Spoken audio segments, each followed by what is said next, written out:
তোমরা আদর্শ হও, সৎ পথে থেকো। মনে রেখো, মুখে হাসি বুকে বল, তেজে ভরা মন। মানুষ হইতে হবে মানুষ যখন। মাঝে মাঝে আমরা অমানুষ হয়ে যাই। এত রক্ত দেওয়ার পরে যে স্বাধীনতা এনেছি, পরিত্যাগে পরিবর্তন অনেকের হয় নাই। এখনো ঘুষখোর, দুর্নীতিবাজ, চোরা কারবারি, মুনাফাখোরি বাংলার দুঃখী মানুষের জীবনকে অতিষ্ঠ করে তুলেছে। দীর্ঘ 3 বছর পর্যন্ত এদের আমি অনুরোধ করেছি, আবেদন করেছি, হুমকি দিয়েছি, ছোড়া নাহি শোনে ধর্মের কাহিনী। কিন্তু আর না, বাংলার মানুষের জন্য জীবনের যৌবন আমি কারাগারে কাটিয়ে দিয়েছি। এ মানুষের দুঃখ দেখলে আমি পাগল হয়ে যাই।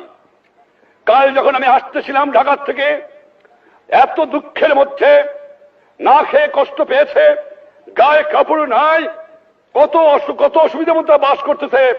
হাজার হাজার লক্ষ লক্ষ লোক দুপাশে দাঁড়িয়ে আছে আমাকে দেখবার জন্য। আমি মাঝে মাঝে প্রশ্ন করি, তোমরা আমাকে এত ভালোবাসো কেন? কিন্তু সেই দুঃখী মানুষ দিন ভরে পরিশ্রম করে, তাদের গায়ে কাপড় নাই, তাদের পেটে খাবার নাই, তাদের বাসস্থানে বন্দোবস্ত নাই, লক্ষ লক্ষ বেকার। পাকিস্তানিরা সর্বস্ব লুট করে নিয়ে গেছে, কাগজ ছাড়া আমার কাছে জন্য কিছু রেখে যায় নাই, বিদেশ থেকে ভিক্ষা করে আমাকে আনতে হয়। আর এই চোরের দল আমার দুঃখী মানুষের সর্বনাশ করে বা লুটতরাজ করে খায়। আমি শুধু এমার্জেন্সি দেই নাই, এবার আমি প্রতিজ্ঞা করেছি, যদি 25 বছর এই পাকিস্তানি জালেমদের বিরুদ্ধে জিন্না থেকে আরম্ভ করে গোলাম মোহাম্মদ, চৌধুরী মোহাম্মদ আলী, আইয়ুব খান, এইয়া খানের বিরুদ্ধে বুকের পর টান করে সংগ্রাম করে থাকতে পারি, আর আমার 30 লক্ষ লোকের জীবন দিয়ে স্বাধীনতা অর্জন করতে পারি, তাহলে পারবো না? নিশ্চয়ই ইনশাআল্লাহ পারবো। এই বাংলার মাটির থেকে এই দুর্নীতিবাজ, এই ঘুষখোর, এই মুনাফাখোরি, এই চোরাচালানদের নির্মূল করতে হবে। আমিও প্রতিজ্ঞা নিয়েছি, তোমরাও প্রতিজ্ঞা নাও, বাংলার জনগণ প্রতিজ্ঞা গ্রহণ করো।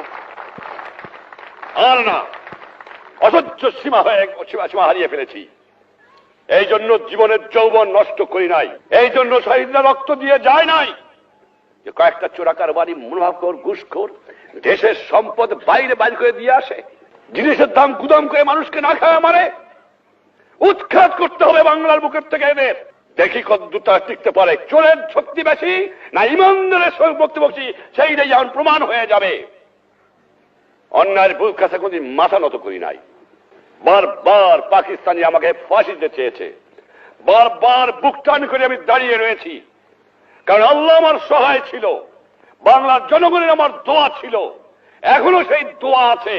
ইনশাআল্লাহ তোমাদের সাহায্য, তোমাদের সহানুভূতি, তোমাদের কাজ, দেশের জনগণের ভালোবাসা আর ইমানদার মানুষের সহযোগিতায় এই দুষ্কৃতিকারীদের নির্মূল করতে হবে।